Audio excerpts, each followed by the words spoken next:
to Run the Damn Kitchen. I am Michael Severe. Nick Bartholomew is out of town this week, but he'll join us for the next episode. If you haven't listened to the podcast yet, we've only had one episode.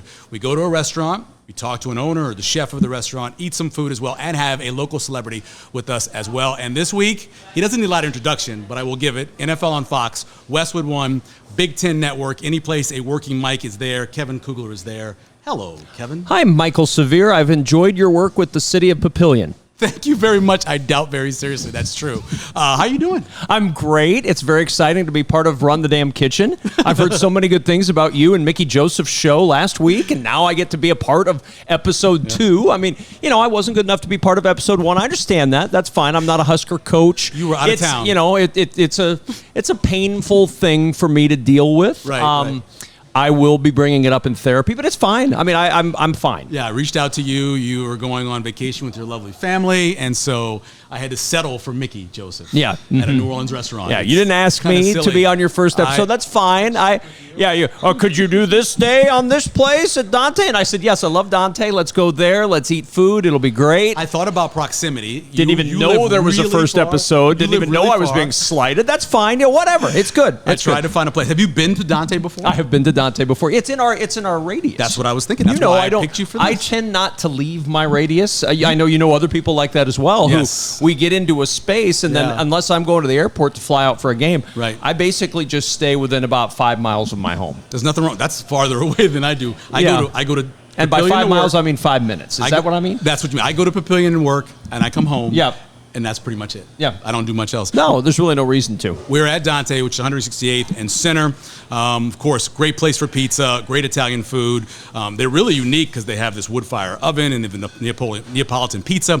We'll talk with Nick Strawhecker, who's the chef and owner, coming up in a little while. But this is your little bit of dead time here. You can actually relax for a little while. Little bit, yeah. This is July as we tape this, and maybe this doesn't air until like September. 2003. I really don't know how podcasts work, but right. So if you're listening to this and it's still July, that's usually my dead time. I have a few Major League Baseball games for Fox, but other than that, I'm just kind of waiting for preseason football to start. Our football seminar for Fox is coming up in the next couple of weeks, so I've got to go out to Los Angeles for that to get ready for the season, and then preseason football, and then September 11th is game 1 of the NFL on Fox season for me. I can't wait. I mean, let's go. Let's fire up. You like football? I like football. Yeah. I believe this is the second time. Maybe it's the third time since 9/11 that we started the season again. Yeah, on 9/11. I think that's right. Yeah. Obviously, we'll have a lot of people singing the national anthem, and it'll be very, very dramatic. They'll also sing the national anthem likely on the 18th of September. Yeah, and the 25th but it's a little bit different. It's more of emotional when they do it. No, it is. I know what you're saying. Yeah, and it's one of those things where you remember where you were. Obviously, Yep. I remember it's John Oakey's birthday. And I always think, John, I'm sorry. Yeah. I'm sorry your birthday is 9/11. It's been kind of taken away from him as a day of celebration. Yeah, he's not. It's hard to even think about it that way. Again, we'll talk to Chef Nick when he comes by and brings some food. Are you looking forward to the mini courses he's going to bring us? I am very much looking forward to it. You know, one of the things I always like about coming to Dante is that there is a variety. I mean, if you want the pizza, you can always have the pizza, but there's a variety of other things that you can eat, and the atmosphere is another thing. They have a great... We are big patio people. They have a great little patio out there outside the restaurant, which is something you don't always find in a location like this, but they have a great little patio. They put it with bushes and plants and all kinds of cool stuff. It's a really great place to sit when it's not 105 degrees outside. Were you a patio person before COVID? I was. Oh, very much okay. so. Oh, okay. we, my wife and I are always outside eaters. You know, it's one of those things where if you go somewhere nice, especially during the winter, like if you're in Phoenix or you're somewhere where you could actually be outside in January, February, March. Sure. We always eat outside. Always. Because it's just like you're stealing time. You're outside. You're enjoying the weather. Yeah. You know, July in Omaha's maybe not the best outside time ever. So maybe you wait till September, but they do have a cool little patio. You, from when I met you the first time in 2004. We were not outside. I would say that your food taste has changed. You've gone out and you've had amazing meals. This long for you to, and I am not. I think we've all matured palate wise, but I think like McDonald's. You have really matured. over the years. Give me that Happy Meal. Are you kind of a foodie now? No, not really. You go to really nice places now. I've seen it, and you eat. You have the big budget now as NFL on Fox. You get the per diem and all that stuff. I enjoy a good meal. I've always enjoyed a good meal, but when it's coming out of my pocket, I'm still cheap. You're still frugal. Yeah. There's being a foodie, and then there's being cheap. That's why I jumped at the chance to be on Run the Damn Kitchen, because I knew the food was free. That's right. I was like, this is great. I believe I texted you, do I have to pay anything for this? You're like, no, it's free. It's part of the show. I'm like, I'm in. Let's go. Where are we going? Let's eat some free food. Let's go. Other than that, I would have had nothing to do with you or this show. We'll talk more about sports, of course, and maybe a little Huskers as well. But NFL on Fox, would you say it's your dream job? It's pretty cool. I mean, I don't know that it was ever my dream job, because it was always one of those things I never really thought was going to happen. Mm-hmm. To be one of, I don't know how many people there are that do this every week on network television, it's not something that I ever thought, oh gosh, that's where I'll be someday. It's less than a dozen in the world. Yeah, I mean, it's pretty cool. It's pretty cool to have the chance every week to go into an NFL stadium and be the guy calling the game for whoever's out there in the audience and on national television. It's a really cool deal. I remember we were at Big 12 Media Days, and we were actually talking about, I believe is it Marcus Mendoza? It was some player for Nebraska. They didn't know if they were going to play him on offense or defense. We're having this conversation. You're waiting for a text to say that you're going to be getting the Westwood One football gig. You would be the main guy. Right. I think it was a phone call. It was so many years ago. It was 06. Yeah. And I'm not even sure I got texts then, or if I did, they waiting were above for a phone call, right? I was, they were above my limit of text. You probably had like 50 texts you could get per month, and I wasn't going to go above it because my wife would see it on the phone bill and yell at me. Who are all these texts to? And now all I do is text, because why would you ever want to speak? Why would you want to talk to anybody? But you got that phone call. Yep. And that was kind of the start of all this. I mean, you did a lot of things obviously before. Oh, no. It was. I did a lot of stuff before that, but it was all local stuff. That was the start of the national ability for me to call play-by-play outside of the state of Nebraska. And I was very lucky. NETV I'd done play-by-play for them for years, and I'd done the College World Series preliminary games when we were together on the radio. Yep. But I'd never really had the chance to show my chops nationally. I was still doing UNO football. They used to have a football program. I do remember that. I used to go to games. Yeah, they don't anymore. No. But I used to do their games, and then got the chance to go right from that to Westwood One, calling the college football game of the week. So, I mean, I'll always remember my first game was Pitt, Virginia. Wow. My second game was number 1 versus number 2, Ohio State, Texas. It's not bad. That's not bad. I mean, that was 2006. When Texas was relevant. Texas was, I believe, it was 1 or 2 conferences ago for Ohio State. Yes. They've always been Big Ten.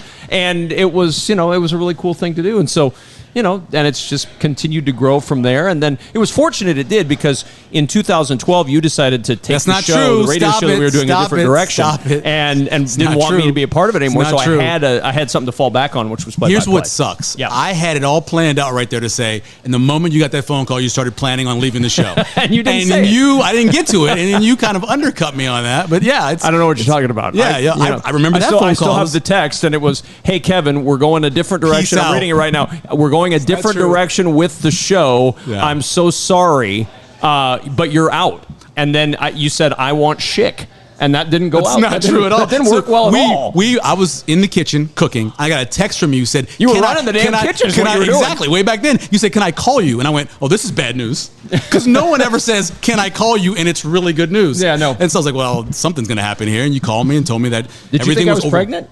Well, I knew you weren't pregnant. Oh, okay. I knew that. I think you had stopped having kids by then. I had so you weren't pregnant. But I looked at it and I said, you know what? This is an opportunity for me to do the show and grow with Matt Schick and John Bishop and Josh Peterson and all those people. No, you abandoned me. It was kind of bad. Yeah. Still to this day, people say to me, hey, best times were when you and Kevin were together. I'm like, that's great, but that was 10 years ago, and I haven't done anything good since. It was 10 years ago this July that I was asked to move on. It's not true. To do play-by-play. In fact, I was exiled out of the country right after that ended. Yes. I was exiled out of the country for a month before I was allowed to come back in. Or you went to the Olympics. And I was allowed to come back in and resume my life and do Jaguars preseason football, which that lasted about as long as, your time with Schick. You left us for Jacksonville and the Olympics. Yeah. That's what happened. And then neither one of those I've done really since. The last thing we did together was the swim trials. It was, yeah. Yeah, and we actually had... What a way for us to go out, right? It was awesome. Amy Van Dyken was on with us, and of course she ended up having the injury later. But yeah, it was the last time, and I'm still sad about it. Yeah, I know. Thank you for leaving me. You're welcome. You're welcome. And look how much better your life is now. You've got your own podcast show. Right. You're eating great food. Yes. You're running the city of Papillion I'm these running days. the damn kitchen. You're running the damn kitchen. Yes, right. I mean, all you're doing is dominating the landscape of media, both governmental and food-wise. What more do you need? Well, I went through. And you host Big Red Rap. You took that from me, You too. gave- you- took with- the TV show I without poured my you- heart and soul into. Without and you you- said, no, Kevin. I never would have gotten that. Obviously, you left. You had so much other things to do, and they said, "Kevin, who do you think would be good?" And you named 15 people. I did. And then you got to me at 16. And then they couldn't get any of those. Couldn't get any of those 15. people, right? And I said, well, I mean, Michael watched football once or twice, but he doesn't Yeah. even do fantasy football anymore. So I don't know why you'd want I am him. out of fantasy football. I yeah. cannot believe that. I saw went that the through- other day that you're dumping fantasy football. I I mean, also got rid of all the gambling apps on my phone. which I don't even know who you are. So anymore. I went through a true midlife crisis during COVID. Yeah. It was a true midlife crisis to the Okay. point where I was like, all I do is watch sports. Yeah. I don't sit with my kids and do stuff. We don't go anywhere. I'm It's in the overrated. basement watching it, and neither one of my kids like sports. No. My wife likes football, Huskers, but she doesn't watch a lot of it. Right. And I realized when we didn't have sports, I'm like, hold on, I have a different life now. Yeah. I'm actually doing stuff with my kids. I'm hanging out with them. We're watching TV shows. We're going to the movies. I went, you know what? This isn't bad. And so I said, well, I'm getting out of this. I'm getting out of sport. It took me another 8 months to get out of it, or No, it maybe a took you little longer bit than that. Yeah. I left December of 2021. Yeah, so it took you longer than that because yeah, it took COVID longer. hit March of 2020. Yeah, Sports yeah. shut down for Yeah. 5 months Yeah. and change. And How do you know that by heart? Yeah, hard to believe, really. Yeah. See, my midlife crisis was me sitting in a pool of my own despair for is several true. months, going, That is "What true. am I going to do? Yes, Can I be yes. a greeter at Target? I don't even know how to say hello to people." But as I Do told they have you, greeters at Target. It was going to all come back, and you'd be fine. And look, you're fine. Yeah, I'm fine. You got now. one kid graduated from college, Yep. another heading to college. Yep. The You're one, an empty nester. I'm an empty nester. I got a dog. Oh, you got as a dog. Charlie. Yeah. Charlie walked. We went for a walk today. We saved geese. That was our big morning. Yeah. Nice job.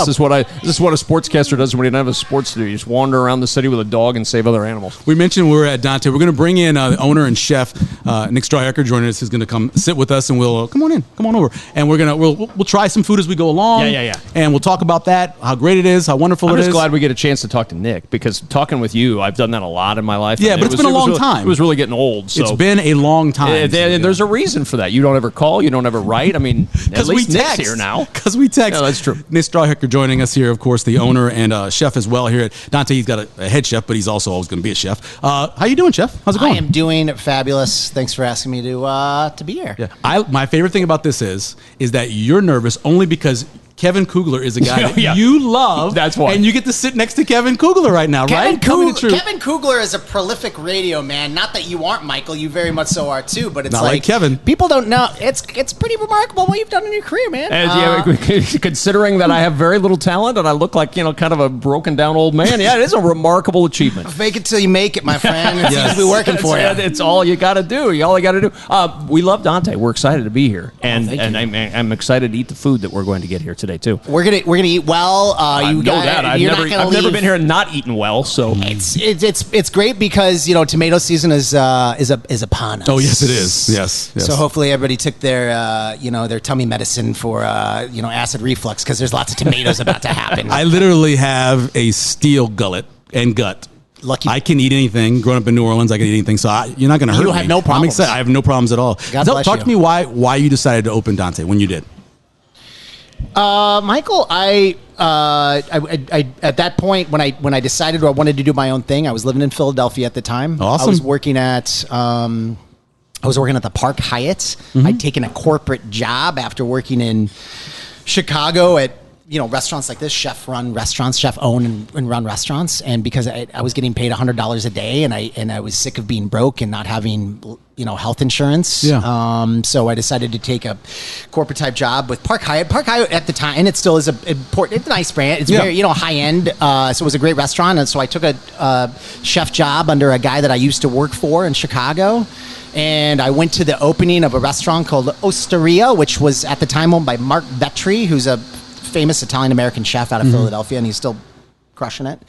And I went to the opening. I was invited by my chef because he was invited, and it was a wood fire. It was just like this. Honestly, it was Nice. a restaurant just like this. But back then, the restaurants like that didn't exist in this country. It was cutting edge. It was new. It was a new at the time it was a trend. The wood-fired pizza craze didn't exist in the United States in 2007, 8, and 9. It just didn't.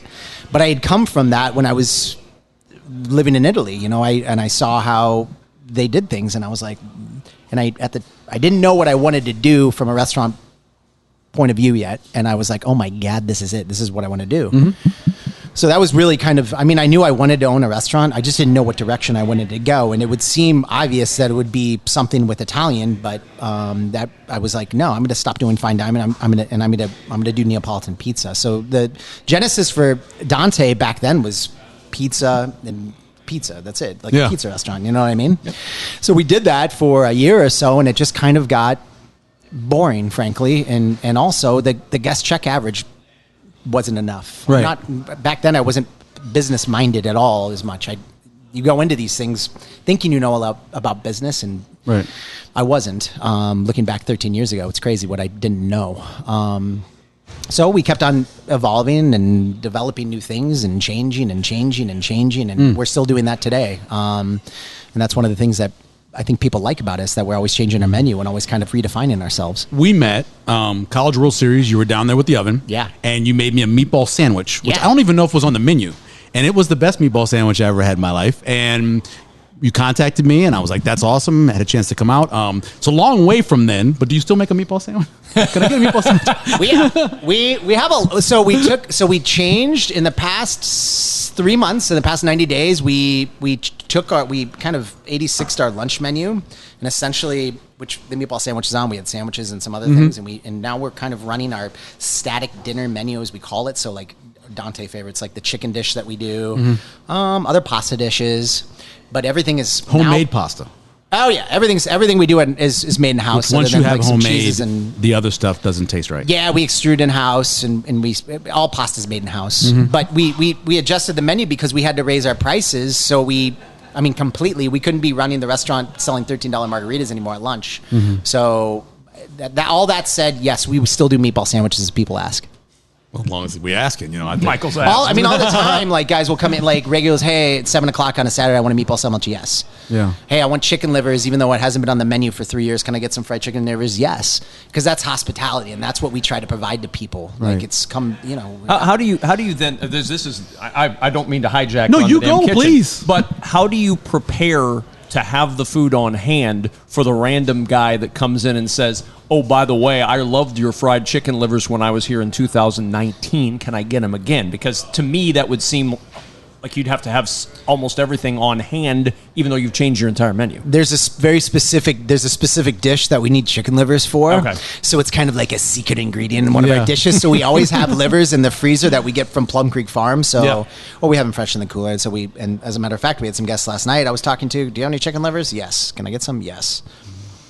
So obviously we were just talking about kind of going through different midlife crises. Getting away from sports. Kevin was pulled away from sports. By restaurant, Michael. Yeah, not me. Restaurant industry, obviously you went through, God, I can't even imagine what that was like, having to move outside, having to go orders and everything.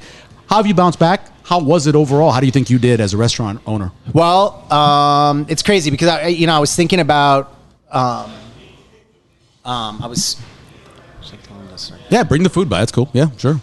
Would. It's crazy, Michael. So I figure I'm in the fourth part of my career as I know it in the restaurant business. So the first part, my late teens was everything like the restaurants I was doing, fancy, stuffy, French, ingredient driven, but like expensive ingredients from all over the world, not necessarily local curated farm stuff. So you know what I mean? Like, remember that, that kind of restaurants.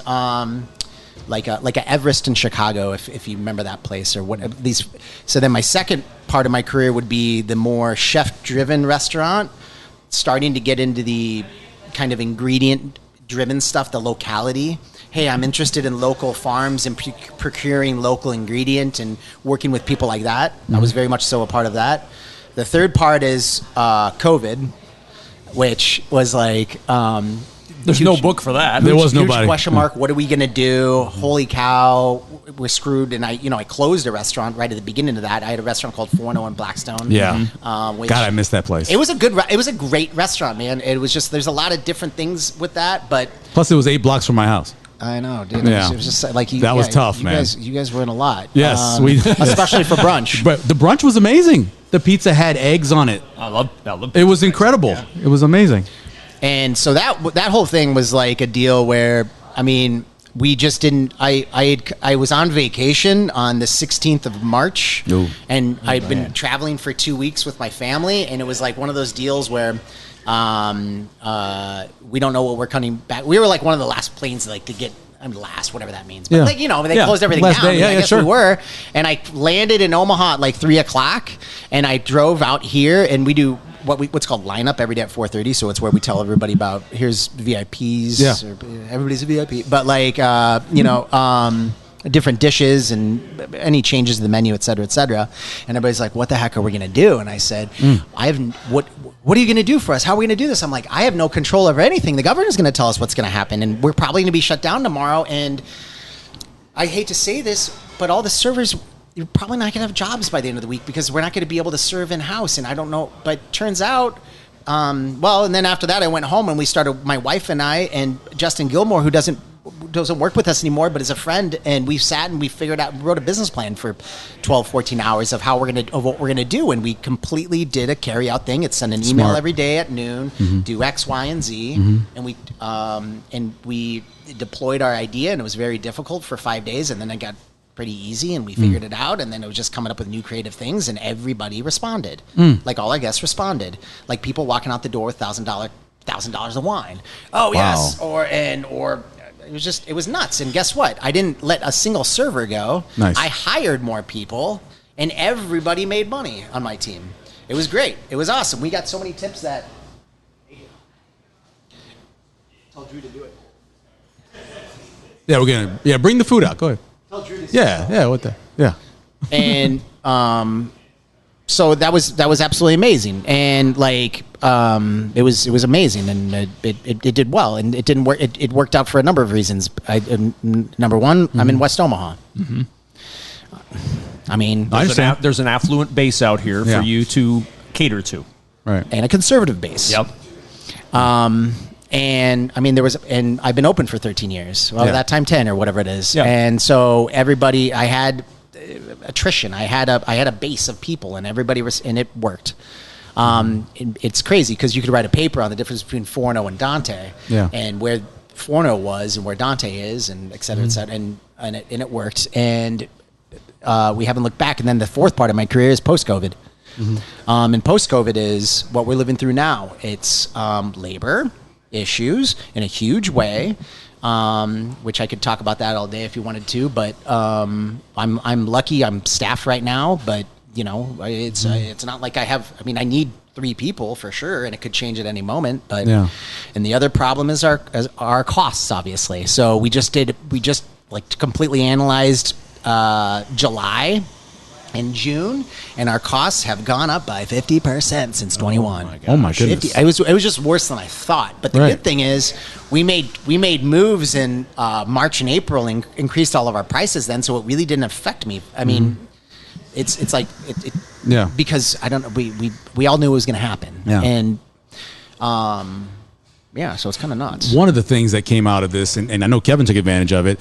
You had so many to-goes, but the take and bakes, and you had the family-style meals and that kind of thing. I know you stopped at a couple places. Yep. It was awesome. It was different because we'd go to a place, we get 4 courses, put it on a table. We were all sitting at home, but it was great food, and it kind of, I think in my mind, it changed the way people thought about really good food, that they could have it at their house, that they could heat it up in their own oven. I thought that really was a cool part coming out of COVID. So before COVID, our carryout was like maybe 3% of revenue.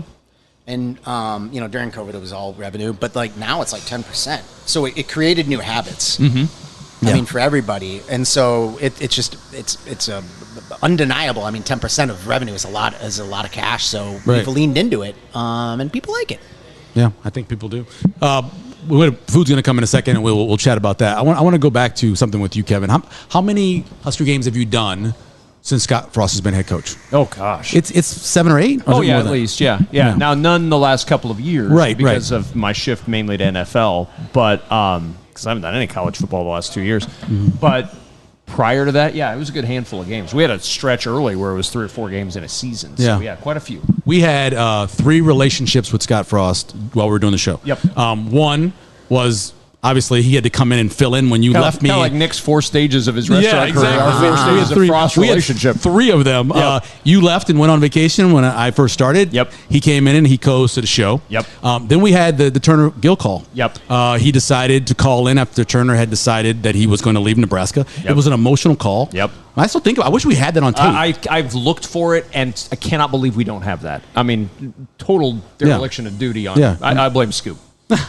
He was emotional. Turner had been emotional. Scott was emotional. And then the third part, I think you remember this. It was the manifesto. Yes. The Frost Manifesto? Yes. Where he went on a message board and wrote Husker board, right? He was writing a column. Remember, he wrote a column for the Lincoln Journal-Star. Oh, okay. And it was this I got it off the Husker column, board. and they put it on a message. You know, they took it on a message board. That's the only place you can find it now because I don't think it's on the it's archives still there. of the newspaper. But it's still up there, basically what the program should be, how it should be, all that stuff. Yeah, just ripping on everybody. Yeah. The part I remember most about it was I don't remember any Husker fans having his back.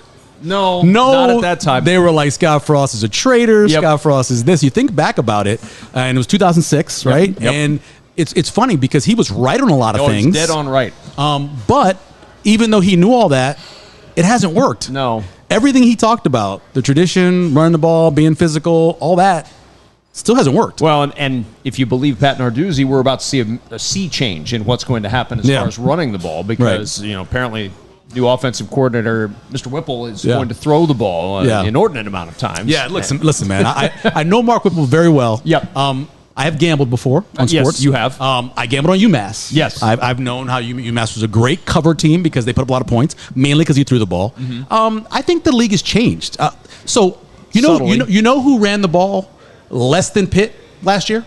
Ohio State. Yeah. You know who else? Penn State and Purdue. So 3 teams from the Big Ten ran the ball less than. Oh, and by the way, 2 of them much further north than you would expect to have a team throwing the ball successfully. Right, and successful teams. Ohio State, pretty successful program. Penn State, pretty successful program. I think Nebraska fans would be more than happy to have the success that Ohio State and Penn State have had. I do think Nebraska fans get worried when they hear not running the ball, at least 50%. But at the same time, the game's changed. And if your quarterback's accurate, and you got talented wide receivers with Mickey Joseph's trying to bring them in, I think you'll be okay. The days of bringing the fullback back are long gone. And look, I think we've talked about this ad nauseum in our careers together, and the notion of the 90s spoiling a fan base, I do think that was a thing for a long time. I don't think that's the thing anymore. I think it's now just win however you can win. I don't think anybody cares how it gets done anymore. If they do, they shouldn't. Right. I mean, you've had so many years of mediocre or worse football. It doesn't matter how you win, and it shouldn't matter to Scott. The only thing that should matter to Scott, and I believe that it does, is the program being relevant again from a winning standpoint. The only reason it's relevant now is because people like to poke fun at it. That's the only reason Nebraska football has relevance at this point from a national standpoint. If they start winning again, then it becomes relevant again for all the right reasons. Who cares how it gets done? Alabama doesn't win the same way Alabama won under Bear Bryant. Does anybody care that that's the case? No, nobody cares. Nobody cares that Ohio State now throws the ball more than they run the ball. Just go out and win games. It's all that matters. One of the interesting things about Scott Frost is that we know a lot of people who played with him. Yep. And I was always under the impression he wouldn't come back here because so many of those players just didn't like him. Right. Whatever reason, whether it was the Lawrence Phillips thing or whatever, they just didn't like him. And so I always thought he's not going to come back to a place where he is disliked by his old teammates. Did he make a mistake coming back? Because he was on a trajectory to be a head coach at Florida, at Tennessee, wherever, or just stay at UCF, right? Where success seemed to be coming for him. Do you think it was a mistake to come here? I don't. I think this has always been Scott's place. Now, I know he was very concerned about coming back because he was afraid that if it didn't work, he would never be really able to come back home again. And clearly that's something to be concerned about because this is home for him. It's always been home for him. He's left before. He's come back before. That's kind of been the MO for his career. but I don't think it was a mistake for him. This was the place that if he was able to do it, and to be a head coach at any level, you have to, and we've talked about this before, you have to have a certain mix of confidence and arrogance. And wherever that gray area is between the two, it's no different when you're starting a restaurant. You have to have a certain amount of confidence and arrogance that your plan, I'm sure, is the one that's going to work in a place where maybe it hasn't worked before. Well, it's the same thing with Scott. You have to have a certain amount of confidence and arrogance blended together that I'm the guy who can get it done when nobody else could get it done. And so to be that guy, you had to come back and try. And we're not done yet here. I mean, it may happen this year, but the bar's lower now too. Again. That's true. That's true. People could get to a bowl game now. If you get a 7-5 season this year, everybody's like, all right, back on track. And he probably gets an extension. What's crazy is when you say it out loud. I know. They've won. They've had one winning season since Bo left. Yeah. One. It's nuts. When you start thinking about that, the University of Nebraska, it's the worst run. One winning season. Yeah. Because, of course, they went 6-7 in the year they went and won the bowl and beat UCLA. Games. And we haven't been in bowl games. You haven't done any of that stuff. And to think about it, this is the worst Nebraska's been since the late 50s. Right. You know, and it was pretty bad in the late 50s. But it's I know you say it's not over with yet, but the feeling I have, and this is just, again, I think in 2 weeks I'm going to sit down and talk to Trev Alwards for Big Red Wrap-Up. But it really feels like they have set all this up, whereas if it doesn't work, financially it won't hurt them as much. Right. And I think the fan base will be okay with it. I think that's kind of where they are. You've given as many opportunities as you can now. Yep. And look, in an ideal world, you'd have 10 years to build this thing correctly. Well, that's not the world we live in anymore. And there's too much money at stake. And if it doesn't work after X amount of years... Well, the problem is saying 10, though, is why is it... No, and I understand what you're saying. And it was something I said when he first got here. But people don't accept that because Kansas State turns it around quickly. Correct. Or whoever gets hired anywhere seems to turn it around quickly. And places that don't have the same commit... You used to always talk about, something I remember you talking about, was if you financially commit to a sport, you're probably going to win. And that's not just football. We talked about it with basketball, men's basketball, right? And that clearly has not worked. And for whatever reason, it hasn't worked. And you know, it's weird because in almost every other spot, if you financially commit to the level Nebraska has financially committed, you see results. Yeah. Now, maybe it's not national championships, but you see wins. You see the program build. And it hasn't happened in football or men's basketball at this point. Very strange. It makes me question really everything I've ever believed. Dude, everything you believe. You lied to me back then. I'm making all this stuff up. Chef, tell me what we got. Yeah, food's here. Let's see. So starting all the way over there, we have. So this is great because, like I said, this is like literally it's tomatoes and melon and stuff like that. It's like starting today on the menu. So we have a little melon and prosciutto. What makes this different is this prosciutto is 11 years old. Oh my, aged prosciutto. Yes, awesome. Wow. La Quercia. Are you familiar with La Quercia? I am not, but I am now. Yeah, microphone would help. The microphone would help. Sorry about that. Yeah. All right, so tell us what it is. Yep. So we have melon and prosciutto with La Quercia prosciutto, 11 years old. La Quercia is from Norwalk, Iowa. Okay. The hog's raised locally in Iowa. Just a sexy, beautiful product. The prosciutto was a gift from my very good friend Dan Watts of Cisco. The melon is compressed, so that means we put it in a vacuum pack machine and compress it, and it breaks up the cells, so it makes it a little juicier. We have some beautiful olive oil and mint and cucumber on that as well. We have a little corn soup that has some truffle in it, a good amount of olive oil. The corn is from Miller Dorman Farms, where Chef Drew, as a matter of fact, was married. There's some popped sorghum in there as well.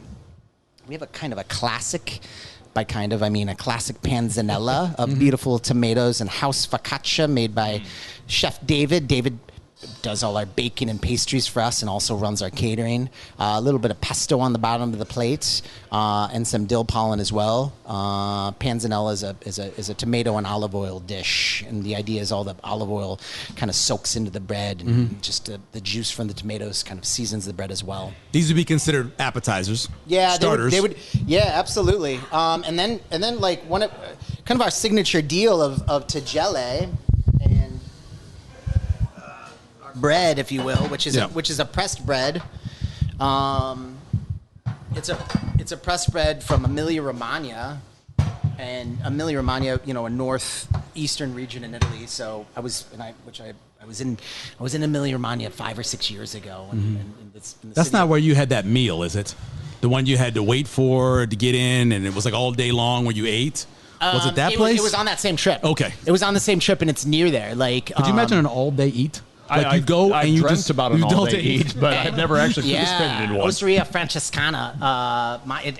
It was literally the next day. It got #1 restaurant in the world, San Pellegrino. It was just like one of those reservations. It's Massimo Bottura was the chef. It's just it was amazing. We did like 25 courses, and it was fabulous. It was That is a dream. It was like, I mean, it's amazing that we walked out like No, that you walked out. not period. blackout drunk. Yeah. I mean, the amount of wine and the amount of food and the amount of it was absolutely fabulous. But then a couple days later, we're in Bologna, which is a city right near where we were. Named by Oscar Mayer. No. Named by Oscar Mayer, God bless him. The funny thing is, I mean, that's totally why it's called Bologna is because of Bologna. You know, Really?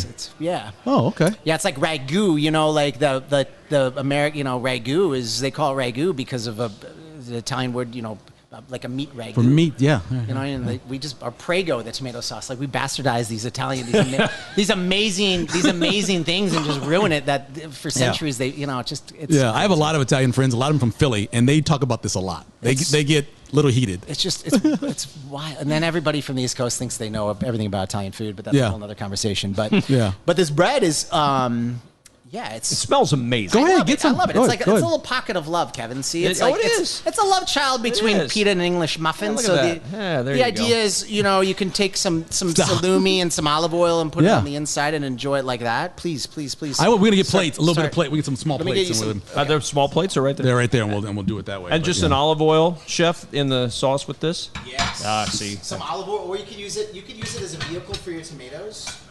A vehicle. A vehicle for your tomatoes or your prosciutto. I love driving prosciutto. My favorite. Do you want a little Pac-Man bread here? I would like a little Pac-Man bread. even better. It almost looks like a mini waffle.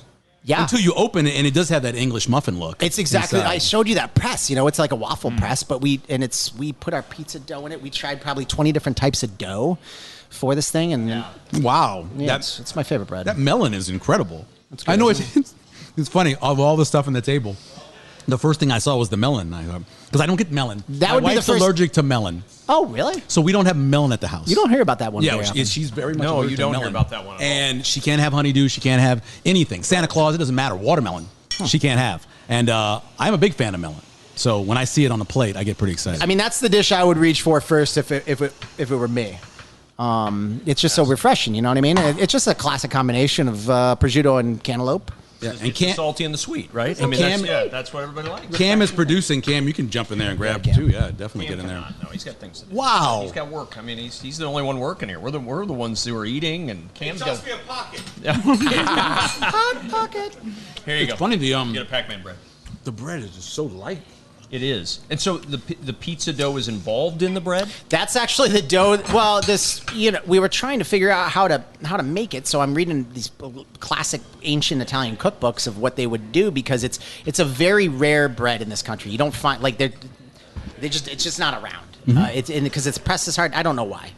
I didn't even know it existed before I was in Bologna. And then one day, I'm walking around the streets of Bologna, and I journey down this little street, and there's all these meat vendors, all these meats hanging from these shop windows. Yeah. I'm like, oh, this is where I want to hang out. And I went and sat there, and then Yeah. I was like, I'll take this meat, and this meat, or whatever. And then they bring out, and then they brought out this pile of this bread. Wow, what the heck? Did you watch by any chance Master of None? It's a show on Yeah, man. Netflix.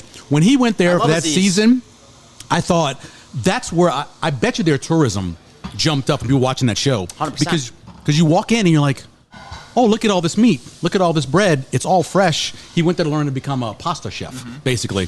And after that, I was like, I definitely want to visit. I think those shows, and I mentioned to you earlier, The Bear, Yeah. was this show about Chicago and meat. What do you call it? French dip sandwiches. Right. Yeah, and I think that really helps the places because people now are going to go to Chicago and want to get that sandwich because they saw it on The Bear. Oh, absolutely. I mean, 100. It's got to help. Can I dip this in the? You can do whatever you want, man. Well, I don't Oh, yeah. want to. No, you cannot.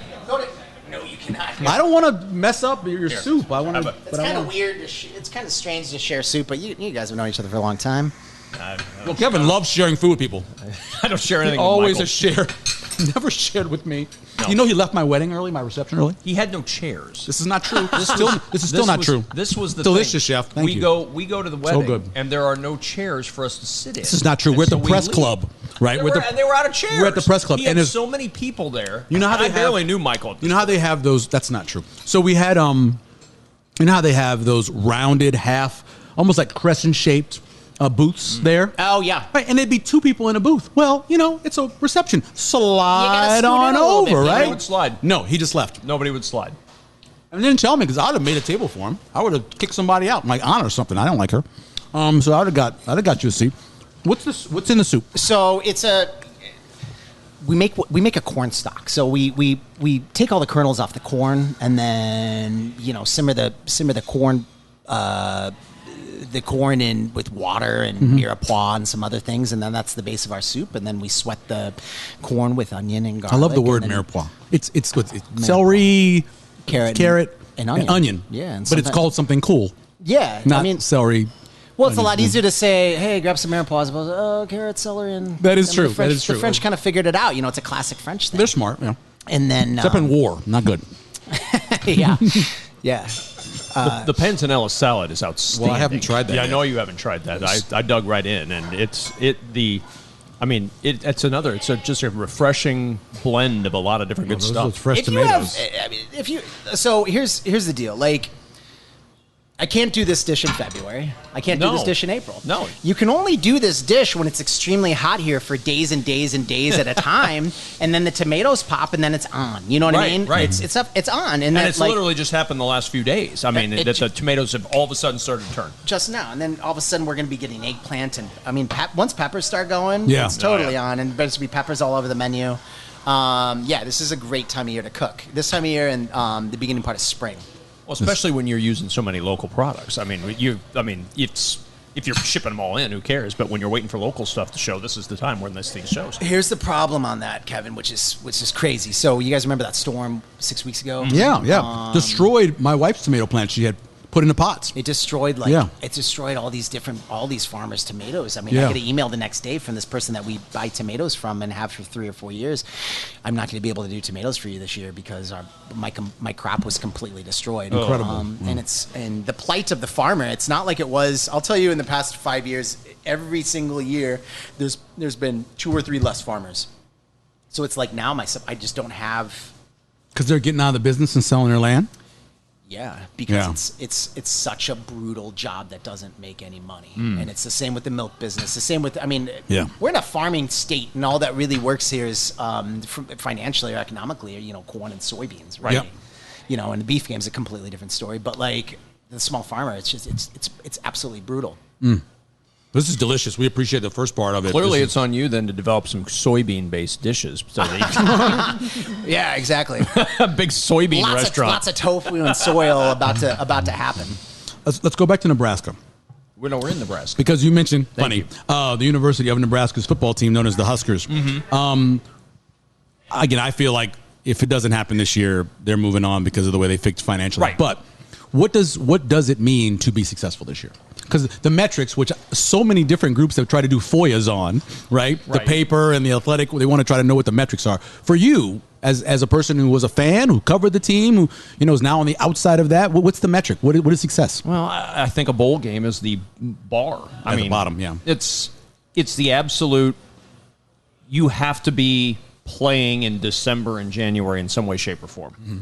You can't just sit there and go, well, maybe next year we'll get there. No, that's, to me, the fact that that's a conversation is crazy. I mean, that was always the bare minimum expectation. Well, it wasn't even a discussion. People, can you get to 9? For generations, budgeted the bowl trip in their usual traveling plans. It's like, well, we got the bowl trip, so we put that in at the end of the year.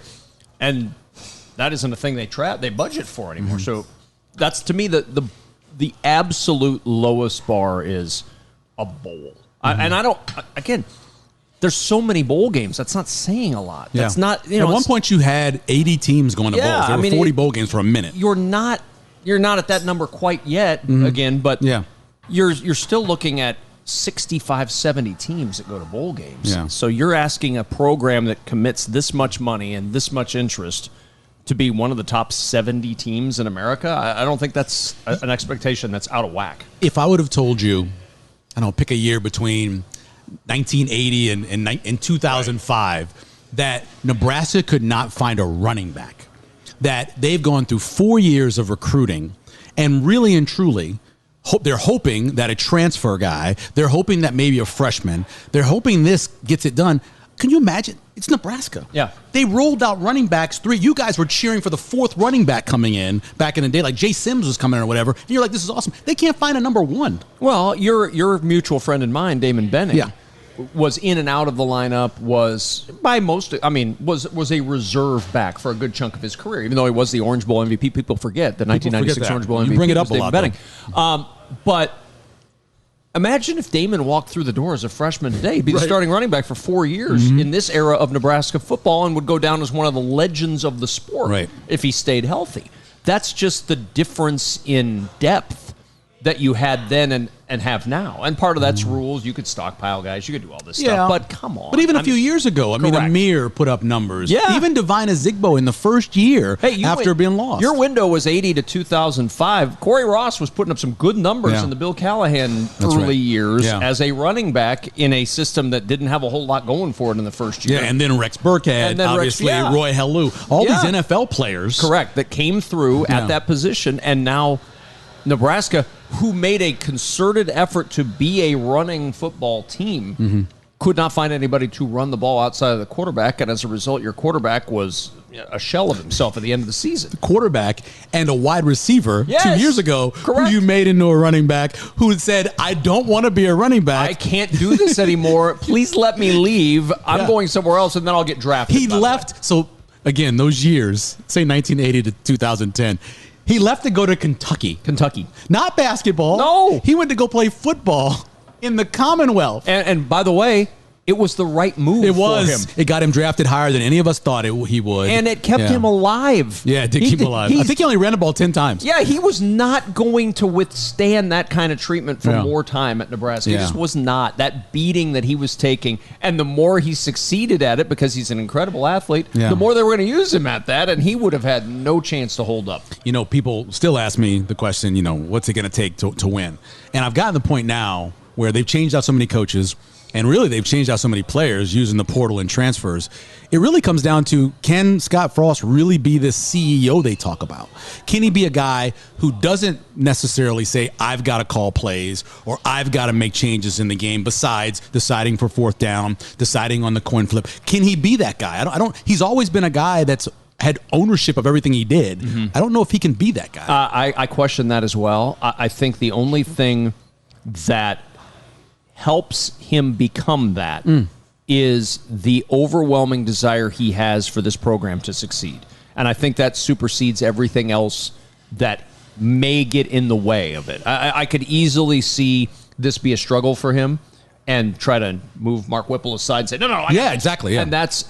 And I think the only thing that will keep him from doing that is that he knows that if it doesn't work this year, he's going to go down as a failure as Nebraska's head coach. And the program will be not in good shape. It will, in fact, be in some ways worse off than it was when he got here. And I don't think he can handle that. I think that'd be a blow. Again, there is ego involved in every single person at this level. Ego is not a negative to me. You have to have the ego that I'm the guy who can do this. I'm better than that guy, and I will get it done. He came in thinking, I'm better than the guy before me. We all know that. He didn't make any bones about it. The program wasn't in good shape when Mike Riley left. But it's still not in very good shape. Yeah, it was almost better. Yeah, maybe you could argue there's some talent to positions that are better coached now than there were then. There's a lot of ifs in this program. There are. And one of them is, what happens if Scott Frost doesn't have that breakout year at UCF?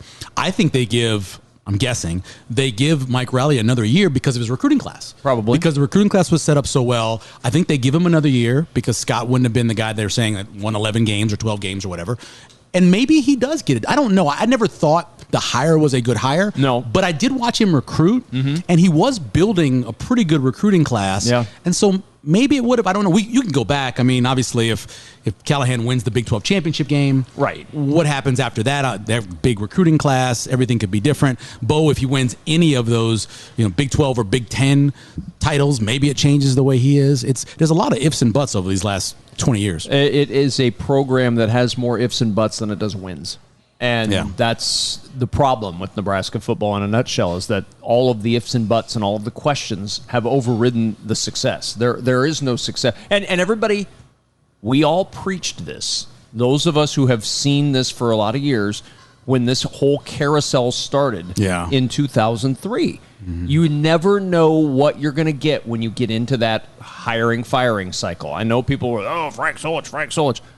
Well, again, they had one bad year, which in hindsight now is the year that people are hoping they have this year. 7-7, 7-6 year, right. which was the year that got everybody turned sour on Frank Solich. That year now gets the head coach more time. Think about where this program has come in 20 years. It was 1 year removed from a national championship game against a Miami team that had arguably the best talent of any college roster before it or since it. Right. That 2001 Miami team wins almost every national championship played over the last 20 years. I think they had 14 total first rounders. Not draftable players, first rounders. They had so many guys flying around on that side of the ball. Yeah. I don't care what Nebraska could have gotten every single break in that game. Yeah. We were there. Yeah. Could have gotten every single break in that game, and they would have still lost by 20 points.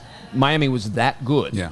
But that game, coupled with a 7-7 season, that was it. Everybody was soured on. Now everybody around here is begging for a 7-5 year to go to Shreveport and play in a bowl game and maybe let a fullback run a fake punt. Let's not talk about fakes, because every time I hear that, I think, remember the game against Auburn where Bill Callahan runs the fake punt in his own end, like at the 28-yard line or something, and he ran it with two guys that hadn't touched the ball all year. Yep. And, of course, it didn't work. And so Nebraska, in its history, has had players who haven't done much during the course of the season enter in big moments, like Dave Van Horn bringing Justin Pekarik off an injury into a College World Series game. And I mean, that's just... Well, Mike Stunt's making the throw. Yeah, that's just what you do here at Nebraska. You just bring guys out who've, and roll the dice with them. See what happens. Chef, what do you got? What is this? We're on to pasta, gents. Yeah, we are. So, this is tagliatelle with smoked pork shoulder. You have a smoker. We just acquired a smoker. We did. We wanted to be able to keep on evolving with fire, and I guess the next logical place to go with it was smoking. So, I wanted something else to do from a carryout perspective. But I don't know. This has got to be a hot item carryout wise. I mean, this is from Thanksgiving turkeys. Yeah. Oh my gosh. Prime rib type situation at Christmas time. Yes. Back to what I was talking about from more people are the money's there. People want it, so we'll provide it to them. Right. And then maybe even there's a Husker game. We're going to do a bunch of pork shoulder sandwiches or whatever. Oh, nice. So, and I just got it probably 6 weeks ago. So now you're having a chance to be able to experiment. Things like that. That's exactly right, Michael. So it's like right now we have guanciale on the smoker. What is that? Pork jowls, if you will. Oh. Pork jowls. So is that the same as cheek? Yeah, exactly. I love cheek. Exactly. That is my favorite taco down on 24th Street. Dude, me too. So good. Love it. We have short rib on the smoker. We have a couple other things on there. But this dish is with house-made tagliatelle. We fold. Shut up, Cam. It's a little bit messy. It's a little hot. The plate is, but we you'll be okay. braise the tomatoes in the wood oven with the pork, and it's been going really well. People really dig it. But you are experimenting with the smoker, working on it that way. Is there something Italian related that is traditionally a smoked food? Great question. I haven't been able to. The short answer is I'm sure yes, gotta be right, but I can't really find anything that really defines a region from a smoke perspective. You know what I mean? Mm-hmm. It's as opposed to like smoked salmon in Norway. That's kind of ubiquitous but I can't really find it. So we're just kind of making it up as we go along. Right. And it's most of it seems to really be working for us. I tell you this, and I said this to you earlier. Once you've had homemade pasta, you've had pasta made by hand. that's nothing like made it. and then cooked and brought to you, you just can't eat the other stuff. It's hard to beat, man. It's not the same. It's one of the few things, because I think you can, I'm obviously not a chef, but you can recreate some stuff at your house. Sure. This is something I can't recreate. Because one, I can't make pasta at my house. There's breads that I can't make because I'm not going to have I can't measure. And I'm not going to be able to make pasta. Why can't you make pasta at your house? I just don't think I have the patience. First of all, I don't measure. I'm not a measurer. A pinch of this, dash of that guy. I put stuff in there to the point to where it needs to be cooked. My mom taught me this. My grandmother taught me this. My father taught me this. That's how I make stuff. I don't actually. My wife's the baker. Okay. Because she measures, she does things like that. But I don't know if I could or have the patience to. It takes it makes a big mess. You got to have, there's a couple, you could do it by hand, like Aziz, like the show you're talking about, like the place he's at, he's doing it all by hand. Right. These old ladies, they do it with these wheels essentially, and they do it by, and that's the traditional hardcore way to do it. We use, I've done it like that before. If I didn't, I didn't have my machine to work. Right. And, I'd rather not. Hey, use the technology that God made for you. Yeah, it's just the technology we have. Exactly. Yeah, so it makes sense not to. There's certain things you don't want to do at your house. There's certain things you want somebody else to do for you and to buy from them. This is outstanding. I love the smoke taste in the meat. And where you're going to go with this, the experimentation is just going to be fascinating. I can't wait to see where you go with it. I think so too. I think it's been fun for the whole team. Everybody really loves it. It's been fabulous. He's going to be in the shop because this is a 360 cam and we have a camera behind you. But introduce Chef real quick. Absolutely. So Chef Drew Stats right here. Chef Drew's been with us for 2 years. Incidentally, his 31st birthday was yesterday. Happy birthday. And the best mustache in the building. Which he shaved 2 months ago, and it's already back in full effect, which is pretty hardcore. Well, I'm glad. Mustache for kids. Oh, yeah, sure. And this is the second best mustache I've ever had. Second best mustache after the first one. You tell us what you brought to the table, Chef. So, some of my favorites right now, we're doing a buffalo ricotta agnolotti, roasted sweet corn from the Miller Dorman Farms. My wife and I got married in their barn. Jen Miller is just such a great lady. Her husband Kevin is incredible. All Kevins are good people. Most Kevins are great. Yeah. Most Kevins are great. Yep. I've noticed the foam. I've seen it at a lot of cooking shows.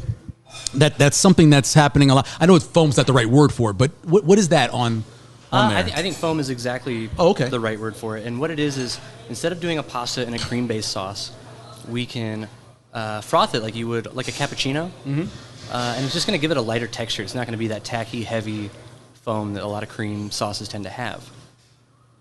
And then next to it, we've got the cave-aged risotto. Oh, yeah. So they age this rice 1 year, just like they would a cheese. Really? It's going to pull the moisture out of it. Rice comes from Italy. And then I brought a truffle to just shave right on top of it, if that's all right. Oh, yeah, please. It's my birth month. Yeah. I'm no one's ever going to turn down. a little summer truffle. No. Oh, look at that. That is awesome. So I had a thing for my birth month. I can't celebrate just one day. Yeah. I got to celebrate the whole month. So I like to drink bubbles and I like to shave truffles, and that's the whole month of July. I can say no. You're good. That is a lot. Wow. Well, That's awesome. No, I'm glad you trust are. me. We appreciate it. It looks delicious. What does the truffle bring to the risotto, for you, in your opinion? Honestly, just earthy notes.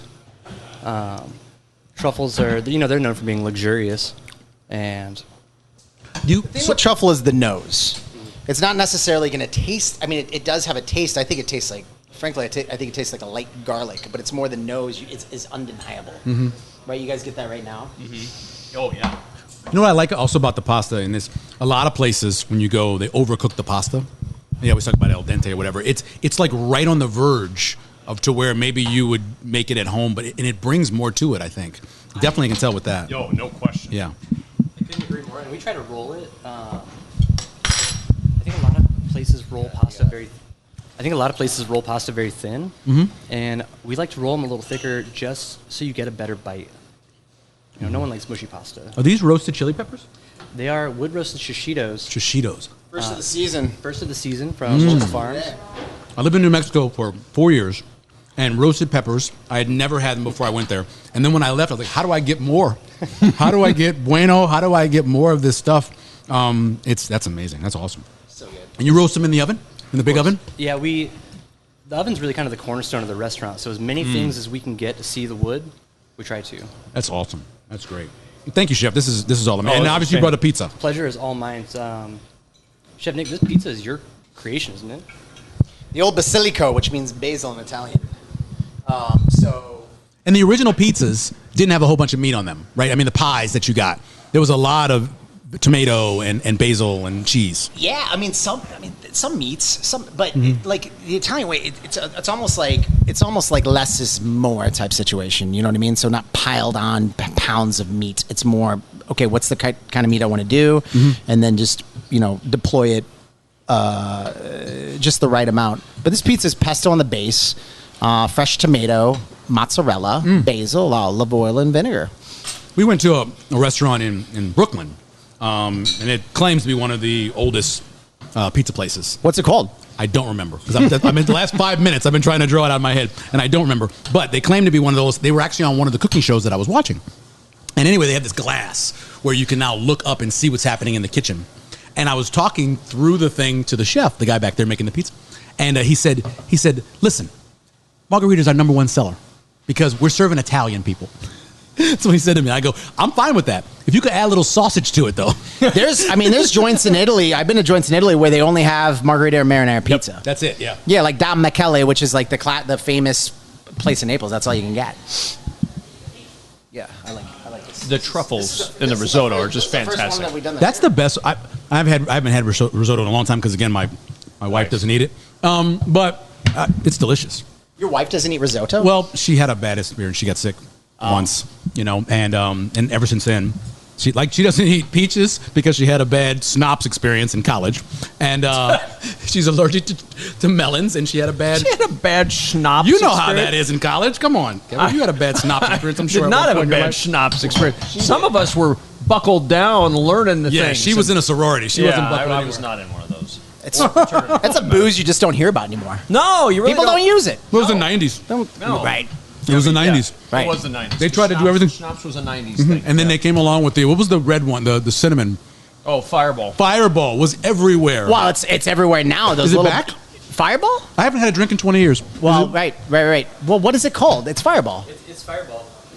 Right? The little bottles, I've seen them bottles before. you see all over when the we place. when I walk on the trail, I don't run anywhere. I see them on the side of the grass. It's so funny you say that. My son and I, so we go on Nobody can hear anything. Funny you say that. My wife and I, we take our family on walks every morning, and we pick up litter while we're out. We collect, I would say, 30 Fireball shooters. It's incredible. Every time. Right. They're everywhere. And it's only Fireball. Why is it only Fireball? It's only Fireball. Who are these people that only Does it drink have a Fireball? higher alcohol content or something? Well, they're I $1 don't a think so. piece. Yeah. So it's affordable, right? It's an itch. It's interesting, though, because when we would go with the girls, when they were little out on walks, we would actually dump litter out there. Oh, you do that? Yeah, That's- so it's a nice different way to handle It's a it. different way to do it. I'm glad That's a different way to handle it. it. Up with this family. When you're making the pizza in that oven, and there are some people, I remember when you first opened, like, it's burned, it's got this. What is it, in your opinion, that makes this the best way to make pizza? In other words, why do I love Neapolitan pizza? And why the black? Okay, so like the beauty of Neapolitan pizza, starting with the burnt. So like the bitterness from the leopard spotting, the neutral from the mozzarella.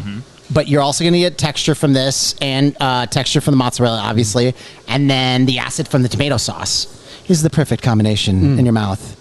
What's your? How do you make your dough? Is it cold water? Is it hot water? How long do you proof it?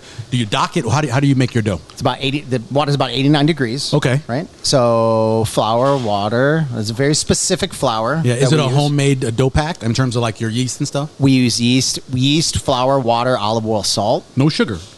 Nope. Okay. Nope. And then it spins, right? And then it proofs in mass. Yeah. How long do you? And then proof it? so we cold proof it overnight In the walk-in? in the walk-in. Yeah. And then we portion it.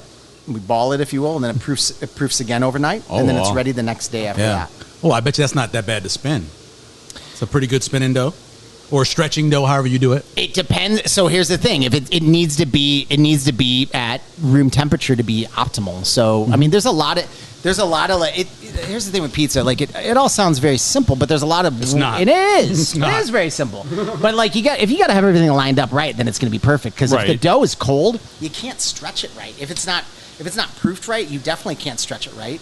If it's overproofed, it's going to rip apart and it's going to be a cracker crust. So Right. there's a happy medium with with everything. But Yeah. and then, the gent that does our pizza, Jaime, he's been with me since the beginning, 13 years. Immigrant from Mexico, just bought his first home 3 months ago, which Awesome. I'm very proud of. Nice. Yeah. Good for him. Good for him. How many people have you seen eat pizza with a fork and knife like Kevin? Sweet. Well, that's the traditional way to do it, man. Thank you. He's a very traditional guy. And honestly, like, he's a very traditional guy. And Kevin obviously knows what he's talking about. He's been to the boot a time or two, I can tell. Yeah. Thank you. Yeah, I'm going to lean on the chef here, not on you. That's fine. You got to try it. Like, you should come in. There would be a fight when I was growing up if I put a knife and a fork on a pizza. Yeah, dude. Like, there's some literally place you can go. You're going to get punched in the face if you with a fork and a knife. There was a fight happening. As a matter of there. fact, there was a presidential candidate that was eating, I remember a couple years ago, with a fork and a knife, and it's like, Yeah. who is this guy? This guy, yeah. This guy's not American. Yeah. You go to Naples, you get it's a full pizza uncut, and then it's fork and knife, and then you do it. You got to try it that way. Maybe go to Italy sometime. I'm fine. Let's do it. You taking me? I've been. I don't need to go. I would like to go. I grew up. I lived a while with an Italian family named the Tringallis, and they go every year. And I'm like, take me. Come on. You haven't been? I have not been. No, I've been to Germany. I've been to Spain. I actually did a TDY in Germany in the army, but I've never been to Italy. I went through France to get to a plane. If you were to go anywhere right now, where would you go in the world? Well, Alaska. But you're not coming back. I would never come back from Alaska if I went to. I went once. I went to Nome. My bunkmate in basic, Chris Kelleher, was from there. And when we got AIT, I went to go visit him. I was there for 2 weeks. It was awesome. I love it. I want to go back and live. If I can go to a place, it probably would be Osaka. Yeah. The street food is amazing in Osaka. Just watching the videos, I'd probably go there. That's not top of my list. And then probably Thailand. I really love Asian food. I know. But it's Nome, really. It's where he wants to be. Anywhere where it's dark 27 hours a day. Also, any place where all he does is sit in his house, watch TV, and wait for death. That's Michael Severe. If there was a place you told me I get the best pho in the world, I want to go there. Because that is whether I killed somebody and I end up being on death row and I get one final meal, it is bibimbap. Why'd you look at me when you said I would never kill you? Yeah, you would probably so consider bibimbap and pho. Where do you like to get pho in Omaha? My favorite place is going to Saigon downtown, the Surface. They use oxtail. I think it's got the perfect taste. Used to go to the one at 125th and Center, when the mom was still working there. The Saigon there. Oh, yeah. When she was still there. Absolutely. But they have kind of moved on she's obviously not doing it anymore. But that was the place I got it. Have you been to Omaha Best Pho? Number one pho? No, where is that? It's in West Omaha. A guy I know who is first generation Vietnamese tells me that's the best place. I've not been there yet. I'm not even aware of it. Yeah, it's Omaha number one Best Pho, as we said it's called. So, have you been to that Thai place right by Porky Butts on where street? 156 in Maple. Have you been to Porky Butts? I've not been to Porky Butts. No. Okay, Porky Butts is awesome. I think that's what I've heard. I think it's the best barbecue. But right by there's this little tiny What's it Thai called? place. It's called something in Thai. I can never remember the name of it. Everybody said, and I but if you do, I always Google Maple Thai place on Maple Street, and it comes up. we go to the Thai place at 114th and Dodge. We go there. Yeah, that joint's great. That's where we go. That's our Thai place. So, but yeah, I'll go out farther. I mean, it's really far for me. I live at 45th Street. That's a haul. This is a haul, actually. I got a helicopter out back. This is a little ways from me. Hey, why'd you put your joint in Lincoln? I love when people say that. That's why when you open the one in Blackstone, I said, well, I'll be there every day. No problem. I always say I like to utilize all of our fair city. Yes, I completely agree. And it's mainly the West. Yeah. Right. Well, do you live in West Omaha? I do, yeah. It's the only place to be. He is in Western Omaha. Not West Omaha. He's now in Western. He moved farther west. I found his house. He moved farther. The city was encroaching upon us. I couldn't have that. We got to move out. Way out there. I'm about to build a treehouse in a cornfield out west if I can. This has all been awesome. Did you try the peppers? Yeah, I did. Everything is so good. It's amazing. It was a good time to do. It was a good day to do this because of all our ingredient. I mean, it's all like it's happening here. So it is happening. Yeah, it's perfect. Let's wrap it up. Okay. Because Cam's probably looking at me going crazy.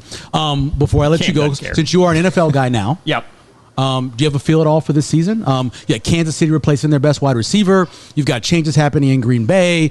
Obviously, you have Cincinnati, who's added to their offensive line. I think a lot the of storylines. AFC West is fascinating. Oh, yeah. I mean, it's just a fascinating division. Denver should be better. You think so? With Russell Wilson, that defense was pretty solid last year. Yep. Kansas City, I don't think it's going anywhere. I like Oakland's team. I don't think Oakland has, Las Vegas. I'm sorry, the Las Vegas Raiders. They're just not deep. Yeah. That's what I worry about. Like their top flight players are really good. Correct. They're bottom 40? I'm not sure. I'm really interested to see what happens with Jimmy Garoppolo. Yeah. I don't know where he ends up. There was talk today about Atlanta. Yeah, I mean... And by this time this podcast gets out, maybe he's maybe Falcon. he's already there. Yeah. He clearly isn't going to be the quarterback in San Francisco. Right. So Yeah. that question, now Kyler Murray signs the big extension, so he's there for long term. I don't believe in him. Can they win with that system? Can they win in this December? league? Yeah, and that's a He's question. never won in December or November, whether college or pro. And his head coach has not won. That's what I mean. Yeah, his head coach, I mean, yeah. in the late stages, and you can say what you want. I like Cliff Kingsbury, and I like Kyler Murray as a person. I'm anxious to see if that will work in those months when Right. you're not able to do what you can do in September indoors or October. I mean, that's a big question for me. And then, I'm fascinated by the weird things like Carolina. And all of a sudden, you have Baker Mayfield versus Sam Darnold. What is going on there? What are we going to see out of this? They've only been a handful of teams in the history of the NFL to have 2 top 3 picks. Yeah, and there they are, right there competing with one another, nuts. and each trying to salvage.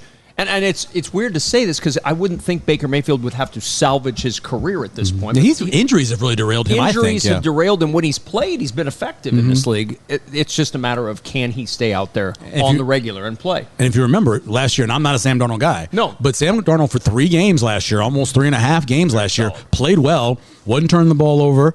McCaffrey goes down, and all of a sudden you're like, uh-oh. And then obviously he gets pulled, I think, in the 5th or 6th game of the season. And there were some interesting issues going on between fired their offensive coordinator and Yeah, head yeah. coach. Matt Rule's trying to figure out how to make his system translate from college to the NFL. Sometimes it works, sometimes it doesn't. More often than not, it doesn't. So we'll see. I mean, I'm anxious. I think the storylines, you know this, you love this league.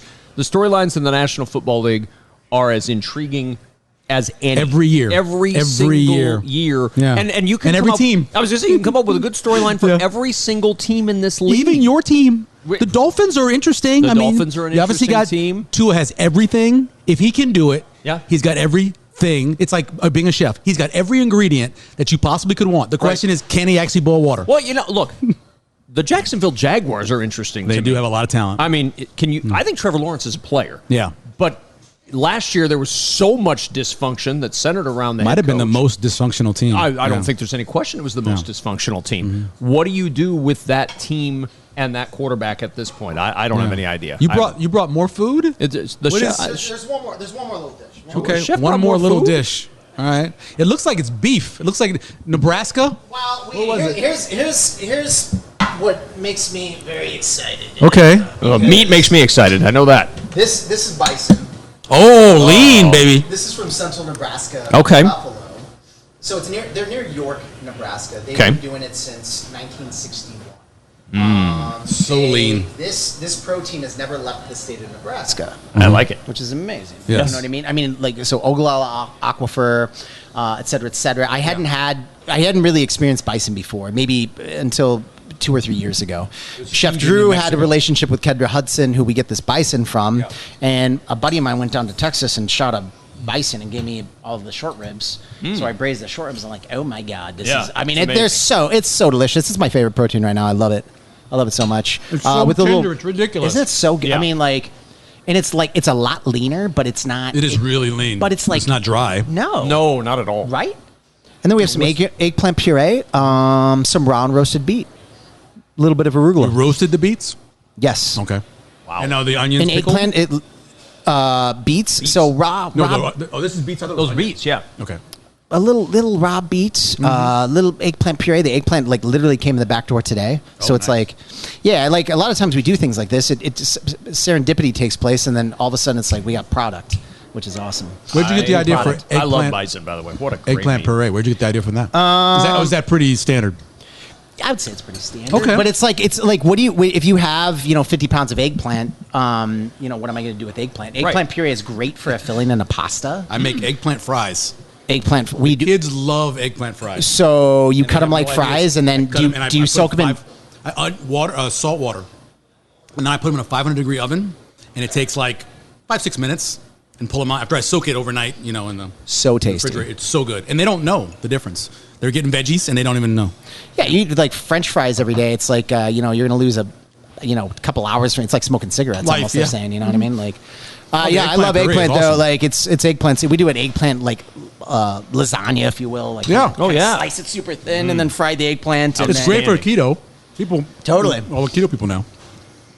No, Wow, absolutely. that's really good. You like bison? Oh my gosh, I love bison. Are you kidding me?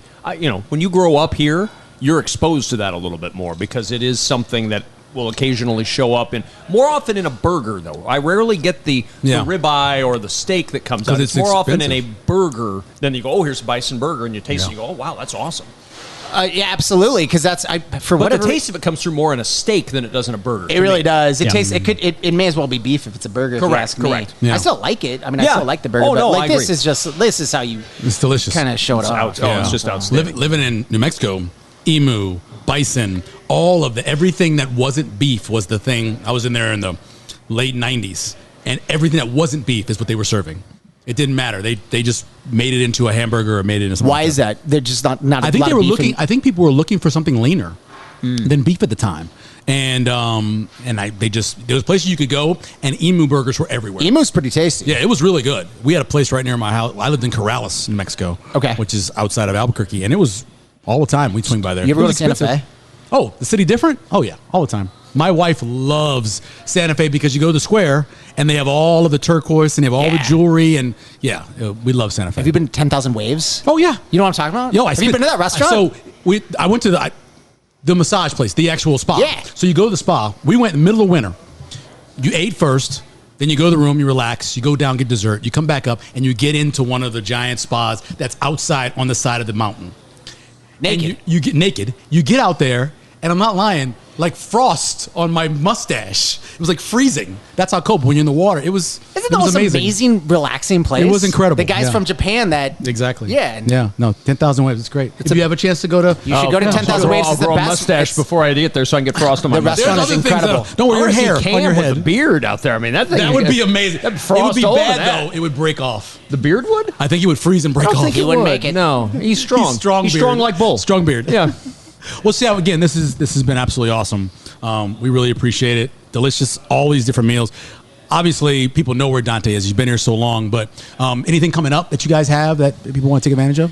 What we're doing, Michael, is we're starting to do a wine week, and we've It's done all Italian wines. all we do is Italian wine. That's all we do is Italian wine all the time. Adam Weber is our GM and sommelier. He is an absolute expert, one of the best in the state. So once a month we do a wine dinner. It will be a focus on a region this one. Actually, next week on Wednesday is on summer ingredients, and it'll be 5 courses and 5 different wines that Adam chose. Oh, chef dinners are the best.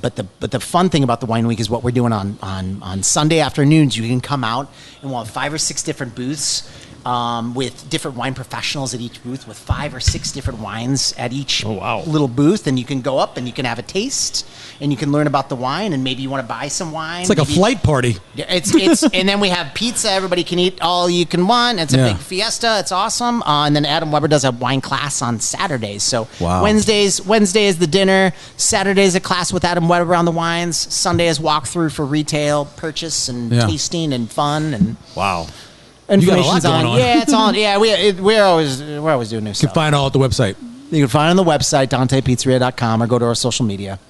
Man, Tell you everything you need to know. No, it's fantastic. Yeah, it was awesome. Thanks for asking me to be The here. only reason he agreed to do this was because we were coming here to get the food. No, yeah, I mean, I was I hoping mean, it spoke to Michael me in wouldn't be years. here. I was hoping it'd just be you and me. But, Michael's here, too. I was glad Cam was here. But, I mean, shoot, the food's amazing. Thank you. Food's It was my outstanding. pleasure. Thank you very much. I really appreciate that. Kevin, thank you for being a part of this. Yeah, the second show is really cool to be the second guest. From what I on understand, the the second show is always better. Yeah, that's not what they say. They always say, you come out of the gate with your strongest effort, and then you just That's sort of not what try I to was follow told. it up with some other slap. But I You appreciate had being Bob that first slap. and me. That's how it worked. Yeah, well, Thank you very much, Kevin Kugler. Your first preseason game is August?